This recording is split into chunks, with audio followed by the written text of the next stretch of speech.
Hello बच्चों, आप लोग मुझे लग रहा है बहुत ज्यादा चिंतित हो, वरीड हो about your viva.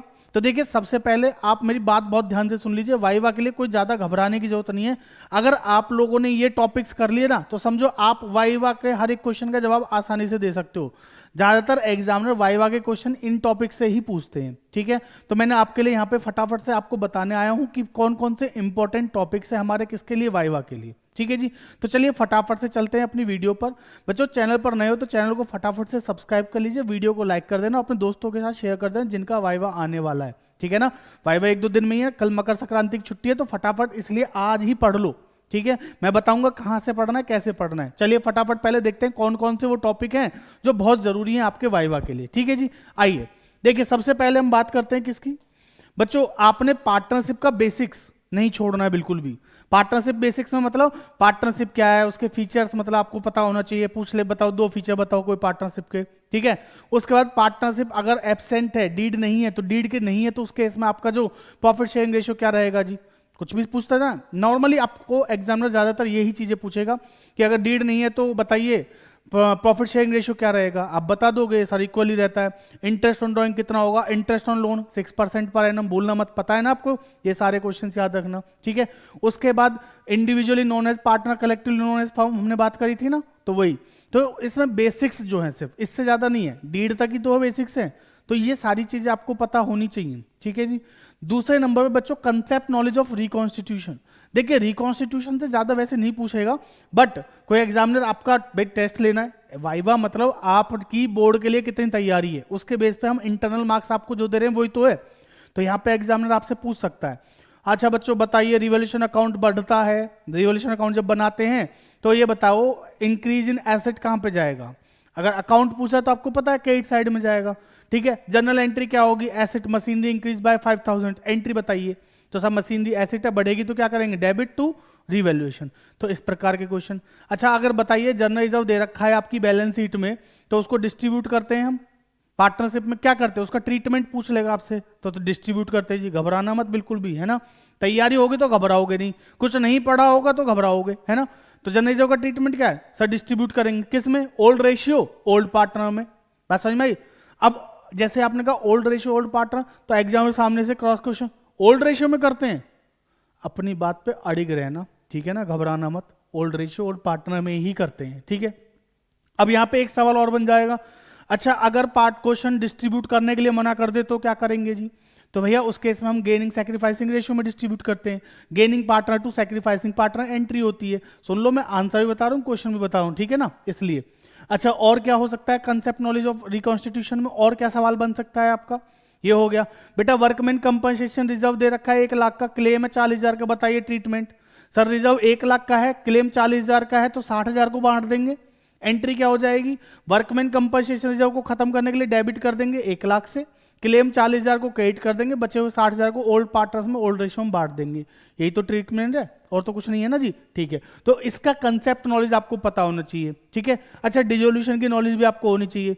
Loan paid to partner की एंट्री क्या होगी, sir loan paid to partner को डायरेक्ट रिलायशन में तो लेकर नहीं जाते ना, तो एंट्री क्या होती है, पार्टनर्स लोन टू कैश या बैंक। तो ऐसे सवाल आपको पता होने चाहिए। अभी वीडियो को छोड़ के मत जाना, एंड में तरीका बताऊंगा कहां से मिल सकते हैं आपको ये सारे सवालों के जवाब, ठीक है ना। बने रहो वीडियो पे एंड तक। चलिए अगला बच्चों, पार्टनरशिप के रिकॉन्स्टिट्यूशन के बाद आ जाओ सेकंड बुक पे। सेकंड बुक में आपका इश्यू ऑफ शेयर्स वाला चैप्टर है।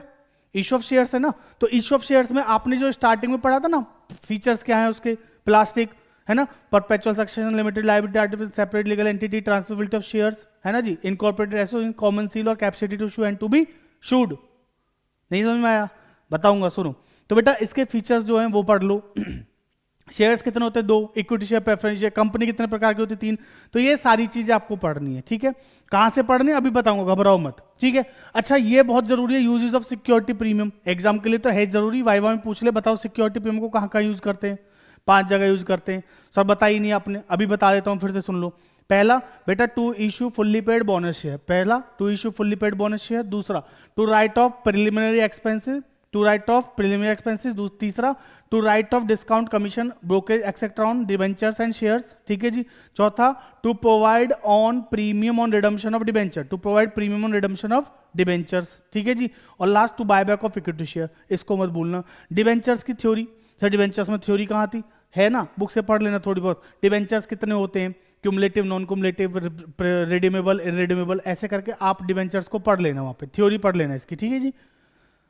डिवेंचर्स की थ्योरी पूरी पढ़ लेना, ठीक है। इस देखिए डिवेंचर्स में बस ये टाइप्स वगैरह जो है ना डिवेंचर्स के, ये पढ़ लेना, ठीक है। अच्छा, डिवेंचर्स को कितने प्रकार से इशू कर सकते हैं, कैश में, कैश में कर सकते हैं, consideration other than collateral security, 3 थे वो। अच्छा, कैसे कैसे कर सकते हैं, कैश में कर सकते हैं, डिस्काउंट पे कर सकते हैं, प्रीमियम पे कर सकते हैं, ये चीज आपको पता होंगी, तो ये पूछ सकता है।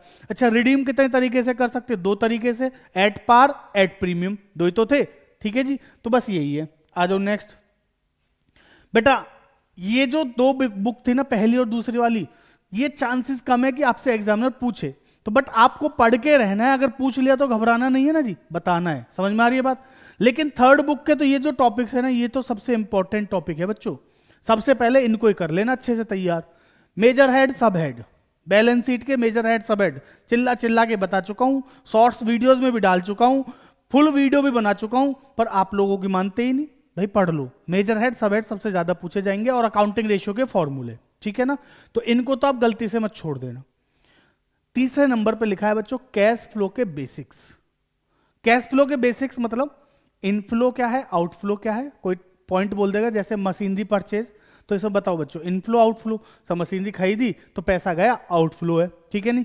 कौन सी एक्टिविटी का है ये पूछ सकता है, तो बेसिक मतलब यही, कौन सी एक्टिविटी का है, इनफ्लो है, आउटफ्लो है या नो फ्लो है, ठीक है ना।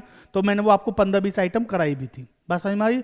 तो ये आपके वाइवा के लिए जो सबसे इंपॉर्टेंट टॉपिक है ना, वो यही है। इनके अलावा कुछ नहीं पूछेगा एग्जामिनर आपसे, इसके अलावा कुछ बचा ही नहीं ना, इंपॉर्टेंट तो सारे यही है ना जी, ठीक है जी। मैंने बोला था ना बताऊंगा, भगना मत, सुनो, एंड तक आ गए तो सुन लो, कहां से पढ़ लो। बेटा देखिए शॉर्ट तरीका बता रहा हूं, ऐसा नहीं प्रमोशन कर रहा हूं। आप हमारे चैनल पे जो पिछले 30 दिन की जो मैंने वीडियो सीरीज जो चालू करी थी, वह डे 1 से लेकर डे 27 तक की वीडियो, जैसा कि पता है आपको, आ चुकी है। तो उनके अंदर ना कुछ वीडियोस में तो क्वेश्चंस कराएं, कुछ में कंसेप्ट है।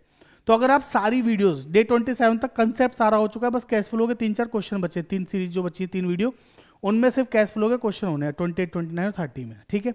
तो आपने जो पीछे की जो सीरीज वाले जो क्वेश्चंस, जो कंसेप्ट वाली वीडियो है, डे 1 में कंसेप्ट है, डे 3 में कंसेप्ट है, डे 4 में कंसेप्ट है, डे 5 में कंसेप्ट है, मुश्किल से बता रहा हूं 8 से 10 वीडियो टोटल होंगी जिनमें सिर्फ कंसेप्ट है, ये फॉर्मूले हैं, मेजर हेड, सब हेड है, सारी की सारी चीजें हैं, ठीक है ना। आप वो 8-10 वीडियो, मुश्किल से कुछ वीडियो तो आधे घंटे की है, सबका टोटल करोगे ना तो 3 से 4 घंटे का बनेगा। मैं ये नहीं कह रहा एक दिन में पढ़ो, एक दिन में पार्टनरशिप के सारे कंसेप्ट कर लो, लिख लो। देखिए मैं आपको बहुत इंपॉर्टेंट बात बताऊं, कंसेप्ट को ना जो मैंने लिखवाया पढ़ाया ना, सब लिख लो कॉपी पे, जैसे जैसे हिंदी में लिखा है हिंदी में, इंग्लिश में लिखा है लिख लो बस, ठीक है। उसको लिखने के फायदे सुनो, अगर आप सारे कंसेप्ट लिख लोगे ना तो आपको बार बार वीडियो देखने की जरूरत नहीं पड़ेगी। मेरा नुकसान है उसमें, फिर भी बता रहा हूं आपको, है ना, वीडियो देखोगे तो वॉच टाइम बढ़ेगा, बट आप लिख लोगे तो बार बार वीडियो देखने की जरूरत नहीं पड़ेगी, फटाफट से वहां से आप क्या कर सकते हो, उसको रिवाइज कर सकते हो, ठीक है ना। तो इसलिए कह रहा हूं वीडियो जब सामने चल रही है, जैसे जैसे मैं लिख रहा हूं वैसे वैसे आप लिखो, नॉर्मल ये समझो सामने क्लास चल रही है, वैसे वैसे आप लिखते चले जाओ चीजों को, ठीक है। फिर आप उन कंसेप्ट को ना फटाफट से ना, वाइवा जब चल रहा होगा, बाकी बच्चे वाइवा दे रहे होंगे, तो आप लोग उसको क्या कर सकते हो, फटाफट से रिवाइज कर सकते हो, ठीक है जी। तो सारे चैप्टर्स का मैंने कंसेप्ट आपको बता रखा है, इसके फॉर्मूले, अकाउंटिंग रेशियो के फॉर्मूले तक के मैंने आपको लिखवाए, 4 पेज हैं बस, उनको लिख लो बच्चों, ठीक है ना। तो वो सारी चीजें आपको वहां पे मिल जाएंगी, ठीक है। और कहीं जाने की जरूरत ही नहीं है, बुक में भी ढूंढने की जरूरत नहीं, सारा कंसेप्ट है वहां पे, सारे क्वेश्चन है आपके वहां पे, ये समझ लो, ठीक है जी। तो चलिए, उम्मीद करता हूं आप लोगों को बातें समझ में आ गई होंगी, ठीक है जी। बेस्ट ऑफ लक आप लोगों के एग्जाम के लिए, आपके वाइवा के लिए, ठीक है। मैं तो कहूं एग्जामिनर आपको सबको 20 में से 20 देके जाए, ठीक है। आप अगर थोड़े से देखिए फाइल आपकी अच्छी है तो हो सकता है आपको एग्जाम में फाइल देख के, बहुत अच्छी फाइल बनाई है आपने, आपको 20 नंबर दे दे। बट बच्चों अगर फाइल अच्छी नहीं है ना तो वाइवा अच्छा कर लो, एग्जाम में सोचेगा अच्छा बच्चा ठीक है भाई, उसमें थोड़ा सा मतलब डेकोरेशन वगैरह चीज़ों में थोड़ा सा ज़्यादा इंटरेस्टेड नहीं है, पर हाँ पढ़ने में अच्छा है ना। कॉन्फिडेंस अच्छा होना चाहिए आपका। अगर आप वाइवा में कॉन्फिडेंट हो ना तो एग्जामिनर आपकी फाइल अगर अच्छी भी नहीं होगी ना तो भी आपको 20 में से 20 नंबर दे के जाएगा, ये मेरा वादा है आपसे, ठीक है भाई। अगर कोई एग्जामिनर वगैरह सुन रहे तो देखिए प्लीज बच्चों को 20 में से 20 दे देना, ठीक है जी। अब इससे ज्यादा सब देखिए, सबसे रिक्वेस्ट करिए मैंने सबके भी आप पे, ठीक है। आपको क्या करना है, चैनल को सब्सक्राइब कर दीजिए, वीडियो को लाइक कर दीजिए और कमेंट करके बताइए आपको वीडियो कैसी लगी, ठीक है जी। धन्यवाद, आज के लिए इतना ही, मिलते हैं अगली क्लास में, तब तक के लिए धन्यवाद।